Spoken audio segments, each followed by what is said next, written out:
नमस्कार, मी समीक्षा. माय महानगरमध्ये मी तुमचं स्वागत करते. आपल्या समाजात आपण आजूबाजूला असे अनेक जण बघतो की जे स्वकर्तृत्वावर आपल्या कामाच्या माध्यमातून स्वतःची वेगळी ओळख निर्माण करण्याचा प्रयत्न करतात, ती ओळख निर्माणही करतात. आणि अशाच काही व्यक्तिमत्वांचा सन्मान नाशिक आयकॉन हा पुरस्कार देऊन केला जाणार आहे. आपलं महानगर, माय महानगर, ओनली मानिनी यांच्या वतीनं या पुरस्कार सोहळ्याचं आयोजन करण्यात आलेलं आहे आणि त्या पुरस्काराच्या मानकरी ठरलेल्या आहेत ॲडव्होकेट क्षितिजा जाधव, ज्या सध्या वकिली या क्षेत्रामध्ये आपलं नशीब आजमावत आहेत. त्यांनी सुरुवात केलेली आहे त्यांच्या करिअरची या क्षेत्रामध्ये आणि एकूणच त्यांचा प्रवास आपण त्यांच्याकडून जाणून घेणार आहोत. त्यांनी हे क्षेत्र का निवडलं किंवा सध्या त्यांना या क्षेत्रात कशा प्रकारे त्या सामोरं जात आहेत सगळ्या गोष्टींना ते आपण जाणून घेणार आहोत. त्यासाठी आज आपल्या सोबत आहेत ॲडव्होकेट क्षितिजा जाधव. तर स्वागत आहे मॅडम तुमचं माय महानगरमध्ये.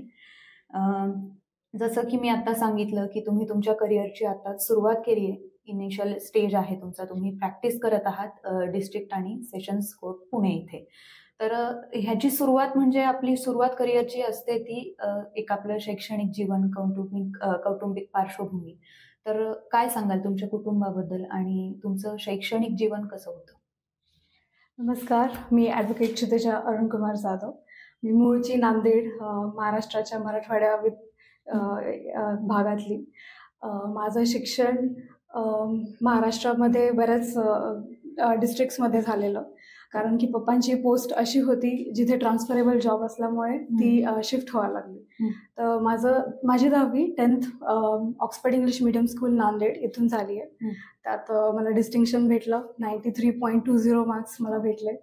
आणि त्यानंतर 11th-12th मी कॉमर्समध्ये करायचं ठरवलं. ते मी SMRK BKAK महिला महाविद्यालय नाशिकमध्ये, जे SNDT अफिलिएटेड युनिव्हर्सिटी एक आहे, तर त्यातनं मी माझं 12th कॉमर्स केलं.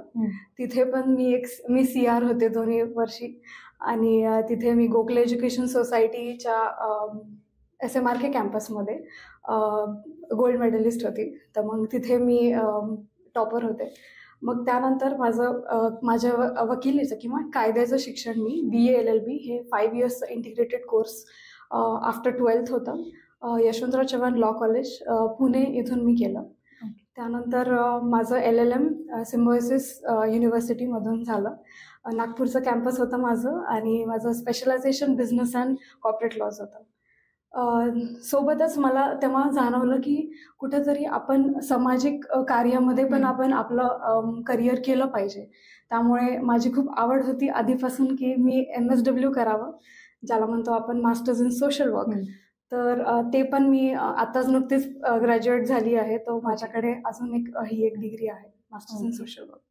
पण आपण जेव्हा कॉलेजमध्ये असतो तेव्हा बऱ्याचदा असं होतं की करिअर चॉईस करताना आपल्यासमोर 2-3 आपल्या डोक्यात चालू असतं की आपण हे करावं की ते करावं. पण मग वकिली या निर्णयापर्यंत तुम्ही कसे पोहोचलात? ओके. 8वीपासून माझ्या शाळेमध्ये म्हणजे नांदेडमध्ये IIT आणि नीटची तयारी खूप करायचे. तर मला तेव्हापासून जाणीव होती की मला हे बिलकुल नव्हतं करायचं, कारण माझं कुठं कल तिथे मला दिसत नव्हतं. एकदा पप्पांनी म्हणजे माझ्या वडिलांनी मला सांगितलं की वकिली पण हे एक पर्याय आहे, इथे आपण ज्युडिशरीत जाऊ शकतो, आपण चॅरिटी कमिशनर म्हणून करू शकतो काम, किंवा तुम्ही थेट सुप्रीम कोर्टाच्या CJI म्हणून पण करू शकता. तर जेव्हा मी अगदी लहान होते 8वीत, जेव्हा कोणाला CJI म्हणजे काय असतं हे पण माहिती नव्हतं. मला तेव्हा माहिती होतं माझ्या बाकी इतर वर्गांच्या मधले स्टुडंट्सपैकी. सो आय फेल्ट की तिथे कुठेतरी मी आधीपासून डिसाइडेड होते की लॉ करायचा आहे, but related to social legal हा नंतरून मी ठरवलं. सो ऑफकोर्स ज्युडिशरी हा माझा टार्गेट आहे, त्याच्यामुळे वकिली हा पर्याय एक बाय डिफॉल्ट येतोच एका कायद्याच्या विद्यार्थ्यांसाठी, कारण की बार अँड बेंच हे कधी कळतं जेव्हा तुम्ही वकिलीमध्ये असता. So this was my journey till now and it's steel going. Okay. तर एक असतं की आपण कुठल्याही क्षेत्रात गेल्यावर आपल्यासमोर एक रोल मॉडेल असतो की ह्याच्यासारखं मी बनणार. तर तुमच्यासाठी तो रोल मॉडेल किंवा प्रेरणास्थान कोण आहे आणि का? नक्कीच. एका मुलांसाठी आपले आई वडील हे पहिलेच प्रेरणास्थान असतात. तर माझ्यासाठी देखील आई वडील हे प्रेरणास्थान होते. माझ्या घरच्यांचं खूप असं महत्त्वाचं योगदान आहे माझ्या करिअरमध्ये शेप करण्याचं, जे आहे प्रामाणिकता. हे कुठेतरी प्रत्येक करिअरमध्ये इम्पॉर्टंट असतं. सो ते एक माझं इन्स्पिरेशन रोल नेहमीच राहणार आहे माझ्या आईवडिलांमार्फत. दुसरं म्हणजे मी जेव्हा कोर्टात असायचे तेव्हा मला जजेस किंवा इतर ॲडव्होकेट्स जे सिनियर असतात त्यांचं मी आर्ग्युमेंट स्किल्स बघायचे, आणि खास तर असे ॲडव्होकेट ज्या लेडी ॲडव्होकेट्स आहेत. तर ॲज वी नो की लेडी ॲडव्होकेटचं थोडंसं एक चॅलेंजिंग पोझिशन असतं इन लिटिगेशन. सो हे माझं सतत इन्स्पिरेशनल म्हणजे हे पीपल आहेत माझ्या आयुष्यात. सो आय फील की ते आहेत माझे इन्स्पिरेशन टिल नाव. ओके. तर मग तुमची करिअरचा जो म्हणजे पहिला दिवस असू दे तो कसा होता आणि ती सुरुवात कशी झाली तुमची या क्षेत्रामध्ये? जसं ग्रॅज्युएशन झालं माझं BLLB मध्ये, त्यानंतर मी कोर्टाची पायरी पहिल्यांदा चढली माझ्या सिनियरच्या मार्फत, आणि अगदीच पाहता कोर्टात अशी गर्दी, तुडुंब गर्दी, छोटीशी खोली. सिव्हिल कोर्टात तर तसंच सध्याला तरी चालत असतं. फॅमिली कोर्ट्समध्ये मी जेव्हा पाहते इन्फ्रास्ट्रक्चर पुण्याच्या फॅमिली कोर्टचं उत्तम आहे अगदी.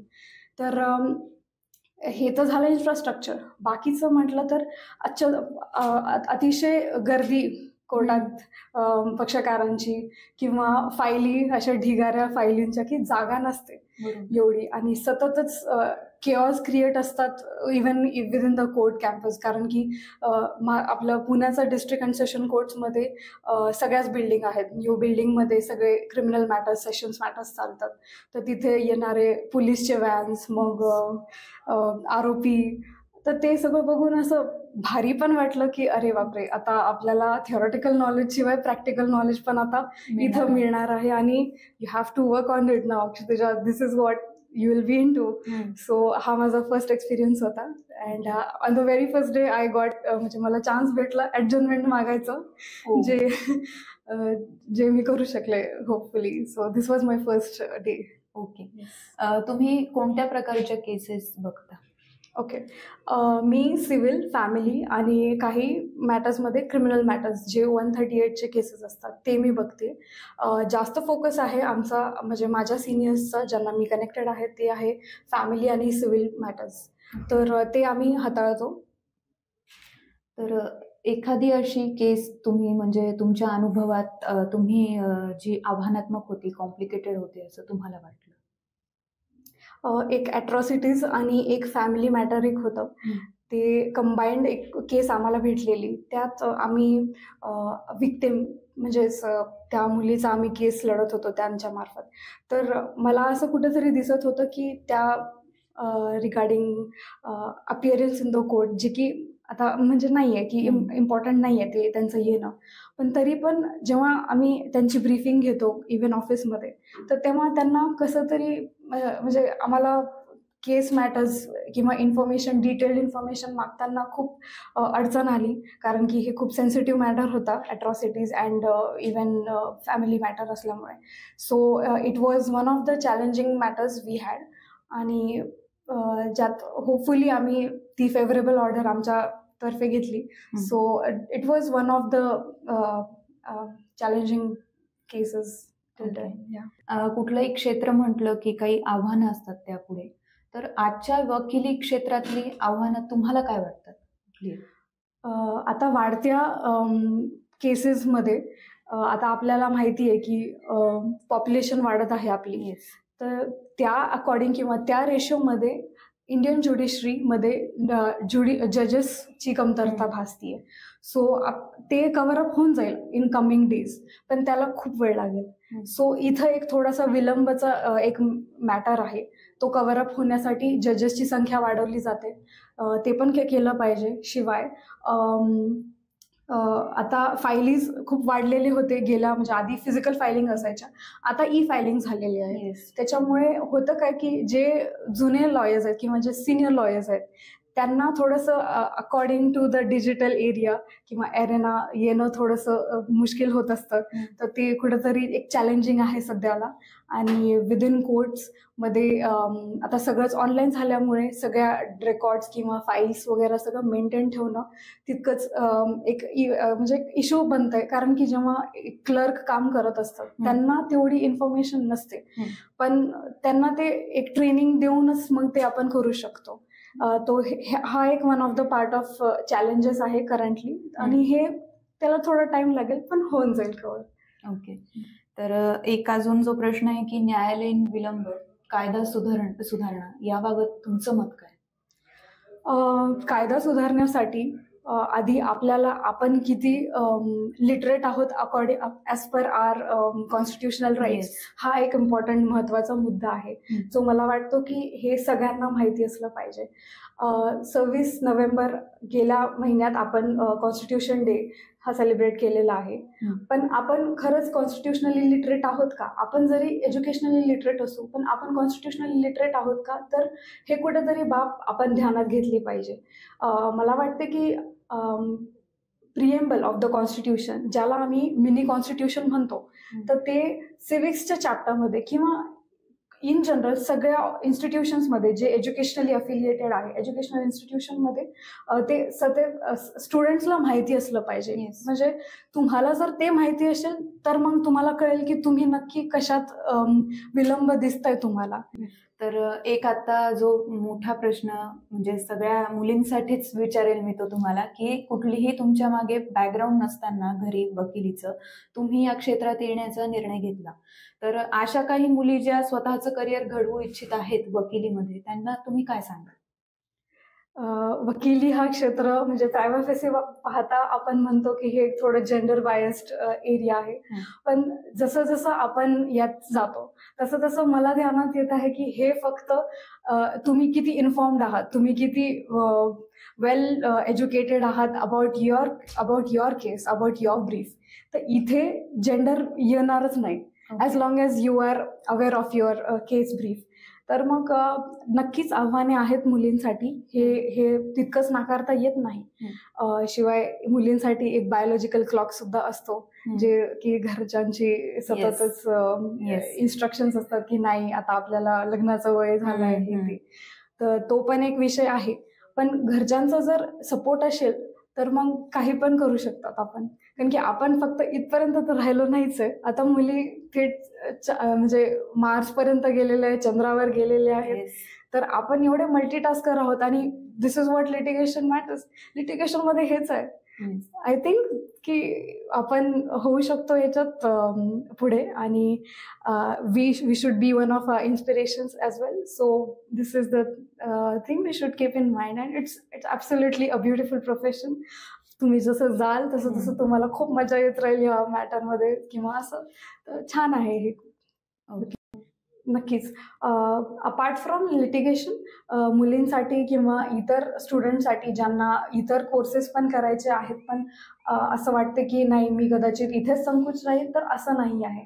तुम्ही तुमचं कायद्याचं शिक्षण करत असताना तुम्हाला वेगवेगळ्या कॉम्पिटेटिव्ह एक्झाम्स देखील देऊ शकता तुम्ही. जसं की जसं ज्याला आम्ही म्हणतो जज ॲडव्होकेट जनरल, जिथे आपण डायरेक्ट आर्मीमध्ये जाऊन तुम्ही त्यांची बाजू मांडू शकतात, त्यांचे वकील बनू शकतात.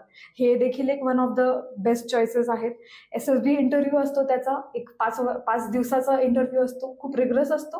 पण जशी तुमची तयारी असेल तसं तुम्ही भरपूर करू शकता. दुसरं आहे ज्युडिशरीमध्ये तुम्ही जाऊ शकता. ज्युडिशरीमध्ये आता अपकमिंग मध्ये एरियामध्ये आता त्यात भरपूर वेकेन्सीज येतील. So you can target for judiciary also. आणि litigation is never ending. So sky is the limit for litigation. आणि हे सगळं इतर मिळून तुम्ही सदैव कायद्याचेच विद्यार्थी आहात हे एक कोर्स सांगतो हा message. So it's wonderful job here. Okay. तर या होत्या ॲडव्होकेट क्षितिजा जाधव. त्यांच्याकडून आपण त्यांचा संपूर्ण प्रवास जाणून घेतला. एक सर्वच समाजापुढे त्या एक उदाहरण उभा करण्याचा प्रयत्न करतायत. घरातून कुठलंही बॅकग्राऊंड नसताना त्यांनी एक वेगळं क्षेत्र निवडलंय आणि त्या क्षेत्रात त्या आपल्या कामाच्या माध्यमातून आपली ओळख निर्माण करण्याचा प्रयत्न करतायत. आणि त्यांचा आपण नाशिक आयकॉन या पुरस्कारानं सन्मान करणार आहोत त्यांचा. नाशिकमधील विविध क्षेत्रांमध्ये उल्लेखनीय कामगिरी करणाऱ्या व्यक्तिमत्वांचा आपण या कार्यक्रमातून सन्मान करणार आहोत. धन्यवाद.